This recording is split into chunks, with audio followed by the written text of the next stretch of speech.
Boss, pasensya na po. May sakit lang yung anak ko, kaya hindi ako makapagtrabaho na maayos. Nagsusumamong sabi nito sa kanya.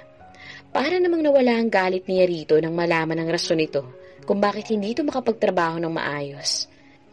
Isinuksok niyang muli sa pantalon ng kanyang baril.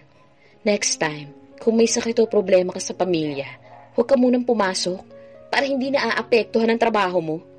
Yamot na sabi niya rito. Saka mabilis rin itong tinalikuran. Bumalik siya sa kanyang pwesto at padarag na naupo. Inutusan niya muli ang waiter na dalhan siya ng whiskey. Nagsasalin pa lamang siya ng alak sa baso nang dumating ang ninong Samuel niya. Ano na namang pinag-awayan ninyo ni Chloe? Tanong kaagad nito sa kanya nang maupo sa tapat niya. Hindi na naman makakausap ng matinong babaeng yun. Ni ayaw lumabas ng kwarto. Napapailing na sabi nito. Sumenya siya ng isa pang baso. Lumapit ang waiter dalang isang baso. Sinalina niya yun ng whiskey at inabot sa kanyang ninong. Bata, ano ba kasing meron sa'yo na wala sa ibang lalaki ha? Bakit ikaw lang ang nakikita ng anak ko? Anito, bago tunggain ang alak na binigay niya, hindi siya makasagot. Alam mo naman kung gaano ko kamahal ang anak ko. Ayaw na ayaw ko siya makitang nasasaktan. Babala nito sa kanya. Kaso hindi naman kita mapipilit kung ayaw mo talaga sa kanya, hindi ba? Ito na nagsali ng whiskey sa baso nito. Bago iyon tunggain, napangisi ito sa kanya. Kung bakit naman kasi nakuha niya yung mukha ng mama niya. Naiiling pang sabi nito. Hindi pa rin siya nagsasalita. Bata, kung pwede lang ibili ng pagmamalang anak ko, ginawa ko na. Malungkot na sabi nito sa kanya. Talagang nga may mga bagay na hindi kayang bilhin ng salapi. Tumatawa ito ng pagak, saka muli nagsali ng alak sa baso. Ninong, baka po masobrahan kayo. Nag-aalalang sabi niya sa matanda. Mas malakas pa ako sa'yo, bata. Nakatawang sabi nito sa kanya. Kaya ko pa makapagsabayan sa inyo, no? Lasing si Caleb nang umuwi ng bahay. Nang maipasok ito ni Rocky sa kwarto nito. Pinalabas na niya ang lalaki at kumuha siya ng warm water para linisan ang katawan ng asawa. Hinubara niya ito ng suot na polo shirt. At kahit nahihirapan, tsinaga pa rin niyang hubarin ang pantalon nito. Nagulat pa siya nang hilahin nito ang kamay niya. Saka nakangising tumingin sa kanya. Hindi ka pa rin ba sumusuko? Hindi ka ba napapagod? Sita nito sa kanya. Kayan ka ba katanga para pagtsaga ng isang kagaya ko, ha? Singhal nito sa kanya. Hindi siya umimik. Ayaw na niyang pagtalunan na naman nila ito. Lalo pat lasing ito. Hinatak siya nito pahiga. Kaya pumababaw ito sa kanya at sinilis siya ng halik sa labi. Sa umpisa marahas, ngunit waring nalalasahan ang tamis nun at unti-unting naging malumanay. Waring ninanam naman sarap niyon. Siya naman parang nawawala sa sarili. Mistula siyang nalalango sa lasa ng alak sa bibig nito. Buong puso niyang tinugon ang mainit nitong mga halik. Kahit pa nga bukas, mistula na naman siyang basahan para dito. God, bakit pa kahit anong gawin ito? Para siyang hibang na umiibig pa rin dito. Isang halik lang nito nakakalimutan na niya ang lahat ng sakit na paulit-ulit nitong binibigay sa kanya. Mistula na nga siyang baliw. Tama si Tom. Baka nga nag-iisa lang ang babaeng kagaya niya na handang tiisin ang lahat ng pasakit. As long as kasama niya ang kanyang pinakamamahal na asawa. Kahit siguro si Chloe, hindi kaya ang pagtitiis na ginagawa niya. Siguro habang nabubuhay siya, wala siyang ibang lalaking pakamamahalin kundi ito lamang. Para siyang mababaliw habang inaangkin niya ang labi ni Amira. Kahit lasing na lasing siya, buhay na buhay pa rin ang kanyang pagkalalaki sa alindog ng babaeng ito. Pumaibabaw siya rito habang ang kanyang isang kamay pumasok sa loob ng suot nitong lingerie. Narinig pa niyang umungol ito nang ipasok niya ang kamay sa loob ng bra nito at lamutakin ang maumbok nitong dibdib. Mas lalo naman siyang ginanahang romansahin ng asawa. Hinila niya pababa ang suot nitong panty. Saka tinirace ang hiwa sa pagitan ng mga hita nito. Nagsisimula na yung mamasa. Napaungol si Amira habang napapaigtat sa kiliting binibigay ng kanyang daliri sa pagitan ng hita nito. Tuluyan na niyang hinubad ang suot nito, saka sabik na sinupsop ang dibdib nito. Palipat-lipat sa kanan at kaliwa, habang ang kanyang mga kamay, abala naman sa pagroromansa sa hiyas ni Amira. Caleb, I love you. Dinig niyang sabi nito sa kanya. Bigla ay para siyang binuhusan ng malamig na tubig. Napahinto siya sa kanyang ginagawa. Saka parang galit na naupo sa gilid ng kanyang kama. Damn it! Ano ba itong ginagawa niya? Di niya ito pinakasalan para iparamdam ang langit. Bumangon ito at yumakap sa kanyang likuran. Mabilis niyang inalis ang mga braso nitong nakayakap sa kanya. Saka tumayo't humarap dito. Lumabas ka na ng kwarto ko, sigaw niya rito. Nagtatakang tinignan siya ni Amira. Napapikit siya bago pa magbago ang isip niya. Huminga siya ng malalim. Pakiramdam niya nang hihina siya. Mahirap paglabanan ng magandang tukso na nasa kanyang harapan. Lalaki lamang siya at hindi siya ganun katatak. Humihingal na hinatak niya ito palabas ng kanyang kwarto. Go away and stay out of my sight! Galit na sigaw niya rito. Saka mabilis na isinara ang pinto ng kanyang kwarto. Napasandal pa siya sa pinto habang kinukuyumos ang kanyang muka. Ang baba-baba ng tingin ni Amira sa sarili habang tumatakbo papunta sa kanyang kwarto na nakahubad. Nang makapasok, umiiyak na inilak niya yun. Saka pumasok sa loob ng banyo at binuksan ang shower. Iyak siya ng iyak habang nakatayo sa tapat ng shower. Parang paulit-ulit niyang naririnig ang boses ni Caleb habang pinapalaya siya nito palabas ng kwarto. Humahagulhol na napaupo siya sa tiles. Saka pinagsaliko pa mga tuhod. Iyak lang siya ng iyak. Nagsisikip na ang dibdib niya sa sobrang sakit ng kalooban na nararamdaman. Muli ay naalala niya mga sinabi sa kanya nito. Baka nag-aaksaya nga lang siya ng oras. Baka kahit naman anong gawin niya, hindi siya matututunan pang mahalin ni Caleb. For somebody who believes, a single reason is enough. But for somebody who doesn't, all of the reasons will never be enough, Amira. Parang umi-echo pa sa buong banyo ang tinurang iyon sa kanya nito. Baka nga kahit na ano pang gawin niya, it's no use. Dahil sarado naman ang puso ni Caleb para sa kanya. Maagang gumising ng araw na yun si Amira. At hindi gaya ng dati, hindi siya nagluto ng breakfast. Hinayaan na lamang niya si Sally mag-prepare nun. Total, alam naman niya masasayang lamang ang effort niya. Naisip niyang sa halip na magmukmuk sa isang tabi, kailangan niyang libangin ang sarili. Nag-message siya sa nanay niya na uuwi siya ng Santa Elena dahil namimiss na niya ang mga ito. Excited ang nanay niya sa binalita niya, kaya bigla ito napatawag. Magbubus ka lang?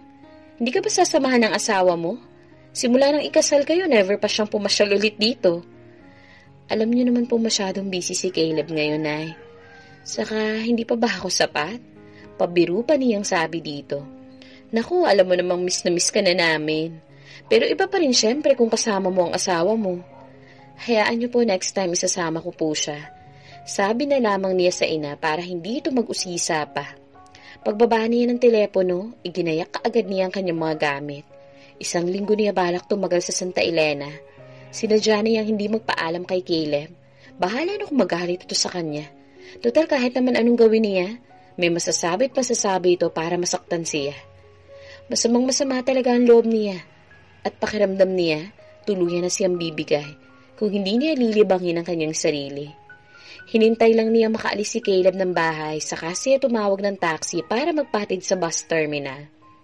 Nagsabi lang siya kay Amy na uuwi muna siya sa kanilang probinsya. Habang nasa bus, kung ano-anong masasayang alaala nila ni Caleb ang nagbabalik sa kanyang isipan. Talaga bang lahat ng yun pakitang tao lamang nito sa kanya? Para na naman siyang maiiyak. Hindi niya alam kung ano naglalaro sa utak ng asawa. Ngunit palagay niya, kailangan na niyang tanungin ang kanyang daddy tungkol doon. Ngunit hindi niya alam kung paano yun sisimulan. 3:00 na ng hapon nang nakarating siya ng Santa Elena. Nilagang Manila ang kinain niya sa daan. Kaya naman kanin kaagad ang hinanap niya nang makarating siya ng bahay. Nagtataka pa nga siya na napakaraming putahe niluto ng nanay niya para sa kanya. Parang may fiesta, sabi niya. Sa dami ng inihandang pagkain ng nanay niya sa mesa. Talagang walang duda. Akong paborito niyong anak, Mami. Biro pa niya dito sa kanaupo na. Wala pa ba si Daddy? Maaga yung uuwi dahil alam niyang parating ka. Nakangiting sabi ng mommy niya. Di na nga sana papasok sa trabaho nang malamang uuwi ka. Pinilit ko lang. Kako 1 linggo ka naman dito. Mabuti pinayagan ka ng asawa mo. Tipid ng ngiti ang sinagot niya dito. Kumunot ang noon nito. Humila ng bangko at naupo sa tapat niya. Huwag mo sabihing nag-aaway kayo. Usisa nito. Tumawa siya ng pagak, ngunit di maikukubli ang kalungkutan ng kanyang mga mata. Mommy naman, umuwi lang ako dito, nag-aaway na kami kaagad. Di ba pwedeng namimiss ko lang kayo? Mangiyak-ngiyak na sabi niya. Umiwas siya ng tingin dahil nahihirapan siya magsinungaling. Napahinga siya ng malalim. Alam niyang ramdam ng nanay niya ang damdamin niya. Hindi talaga siya sanay na magsinungaling dito. Anak, ano nangyari? Makikinig ako. Napatingin siya sa ina, saka hindi napigilan ng sariling mapaiyak. Mommy, parang batang sabi niya. Normal lang sa mag-asawang paminsan-minsan nakakatampuhan, anak. Ano bang pinag-awayan niyo? Nag-aalalang tanong nito. Nakagat niyang pang ibabang labi. Hindi niya alam kung papaano uumpisan sa ina ang lahat-lahat. Natatakot siyang baka mas lalong magkagulo kung sasabihin niya dito ang totoo. Ano ba ang dapat niyang gawin? Kumunot ang noo ng kanyang ina. Amira, nagsabi ka nga sa akin ng totoo? Nag-aaway ba talaga kayo ni Caleb? Napalunok si Amira. Hindi na niya kayang iwasan pa ang tanong ng ina. Tuluyan na siyang napaiyak. Mommy, parang batang sabi niya. Pwede po ba tayo na lang munang dalawang makakaalam nito? Huwag niyo po munang sasabihin kahit kanino. Pakiusap niya sa ina. Tumango ito. Sinumulan niyang ikwento sa ina ang lahat. Hindi makapaniwalang ginagap ni Aling Nena ang kanyang mga kamay. Gulat na gulat ito sa lahat ng mga sinabi niya. Diyos ko, ibig sabihin pinaglalaroan ka lang ng lalaking yun? Nag-umpisa ng pumatak ang mga luha nito. At pinagbibintangan niya na isang daddy mo sa... Para itong mahihimatay habang naiisip ang lahat ng kanyang sinabi. Hindi mamamatay tao ang daddy mo, Amira. Mariing sabi nito sa kanya. Mommy, sa tingin niyo po ba? Mag-iimbento po si Caleb ng ganun kabigat na paratang kay daddy? Mahinang tanong niya rito. Napakagatlabi ang matanda saka tumiim ang tingin sa kanya. Babawiin ka na namin sa kanya. Mommy, mahal ko po si Caleb. Aniya sa ina. Hindi ko alam kung paano pa maaayos ang pagsasama namin. Ngunit hanggat hindi ako nawawala ng pag-asa, ayoko po siyang susukuan, Mami. Nahihibang ka na ba, ha, Amira? Sita nito sa kanya. Napatungo siya. Iyak lang siya ng iyak. Awang-awa namang niyakap siya ng kanyang mommy. Ma, please. Hayaan niyo muna ako. Baka sakaling maayos ko pa po to. And please, huwag niyo po munang papaalam kahit kanino. Ayoko pong bigyan ng problema sina daddy. Please, mommy. Napahinga ito ng malalim. Hirap na hirap ang kalooban tumingin ito sa kanya. Hanggang kailan mo itatago sa kanilang problema mo, ha? Amira, hindi ko naman papayagan saktan ka lang ng lalaking yun. Habang ako walang gagawin. Mommy, please. Okay, pero oras na pagbuhatan ka ng kamay ng lalaking yun. Sabihin mo sa akin, talagang makakatikim sa akin yung Caleb na yan. Yamot na sabi ng ina sa kanya. So far, hindi naman po niya ako sinasaktan physically. At huwag kayong mag-alala, Mommy. Ako mismo makikipaghiwalay sa kanya oras na gawin niya yon. Pagbibigay assurance niya sa ina.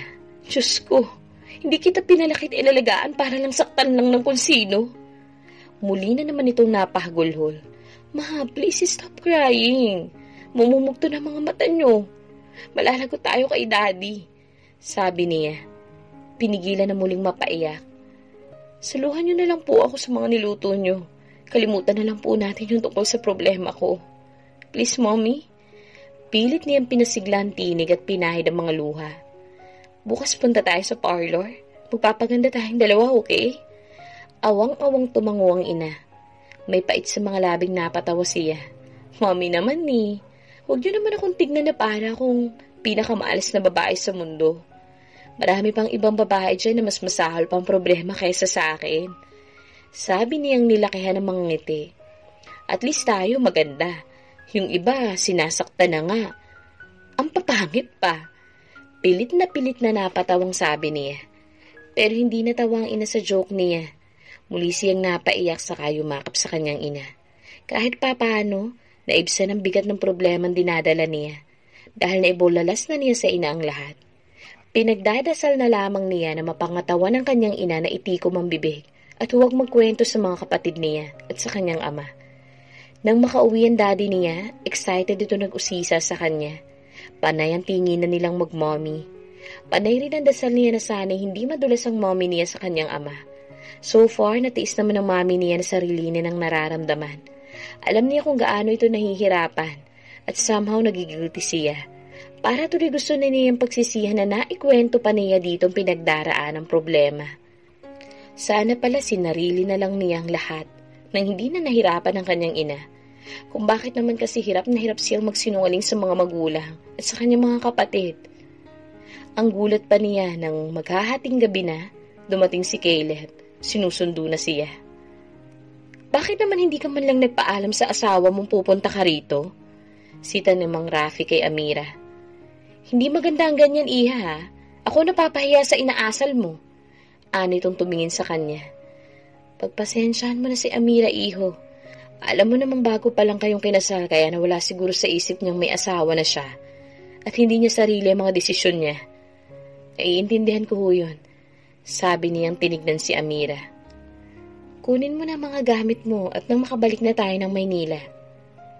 Hindi ka pwede magstay ng matagal dito. Nakalimutan mo na bang may event sa company sa isang araw? Kailangan kita dun, sweetheart. Malambing na tonong sabi pa nito. Ngunit kitang-kita niya ang tinginan nilang mag-ina. Pilitang ngiting ginawa niya. Kung nagtatampo ka sa akin dahil wala akong halos time sa'yo, sa sobrang dami ng trabaho ko, I'm sorry, sweetheart. Hayaan mo, babawi na lang ako sa'yo next month. Promise, we'll stay here for a couple of days. Next month kung gusto mo. Naku naman, bakit ka ba nagmamadali? Dito na kayo magpalipas ng gabi. Bukas na lang ng umaga kayo lumuwas ng Maynila. Dinig niyang sabi ng daddy ni Amira sa kanya.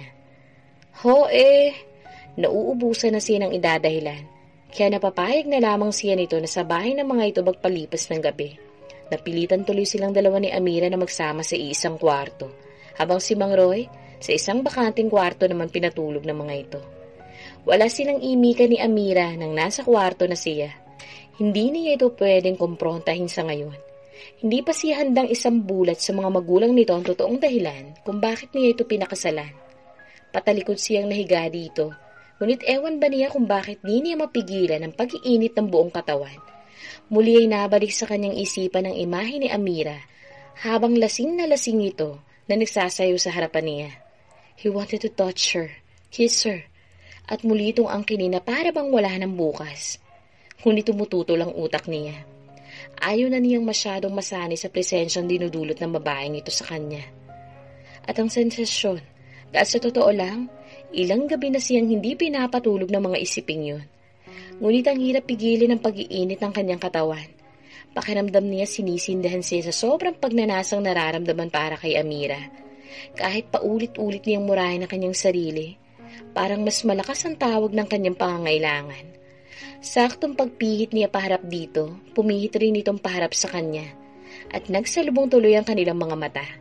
At kagaya niya, nakita rin niya sa mga mata nito ang pananabik, ang pangangailangan na kanina pa niyang gustong ibigay. Hindi na siya nakatiis pa, hinaplos niya ang mukha nito. Napasinghap ito. Tuluyan na niyang hindi pinansin ang sinasabi ng kanyang utak. Ngayong gabi, muli siyang magiging marupok. Sabik na inang kinayang labi nito. Damit, marami na rin naman siyang natikman. Ngunit bakit parang ang mga labing ito, nag-iiwan ng napakalalim na marka sa puso niya, na para siyang mababaliw na di niya maintindihan. Sa tuwing inaangkin niyang labing iyon, pansamantala niyang nakakalimutan ng lahat. As if tinatangay siya sa ibang dimensyon. Bakit ba parang nanghihina siya kapag kaharap niya si Caleb? Na para bang lahat ng sama ng loob na nararamdaman niya para dito, naglalaho. Ipinangako niya sa sarili na hindi na siya magiging marupok, na hindi na niya ibibigay ang sarili niya sa lalaking ito, hanggat hindi nagbabago ang turing nito sa kanya. And yet, mukhang hindi na naman niya yun mapapanindigan sa ngayon. Paulit-ulit niyang minumura ang kanyang sarili, dahil daig pa niya ang isang babaeng bayaran kapag inaangkin siya ni Caleb. And yet hindi niya kayang magpakatatag. Nang subukan niyang yumakap dito, piniksi lamang nito iyon Saka tumalikod sa kanya. Nakagat niya ang ibabang labi. Paulit-ulit na lang ganito ang kanilang sitwasyon. Pagkatapos siya nitong parausan, magmimistulan na naman siyang isang basahan na hindi nito kailangan. Tama nga bang pinapayagan niyang paulit-ulit siyang tratuhin ni Caleb ng ganito? Masama ang loob na bumangon siya. Isa-isang dinampot ang kanyang mga damit na nagkalat sa sahig. Tahimik niyang isinuot ang mga iyon, saka lumabas ng kwarto. Pagpasok niya ng kusina, inabutan niya ang mommy niya na tahimik na umiiyak roon.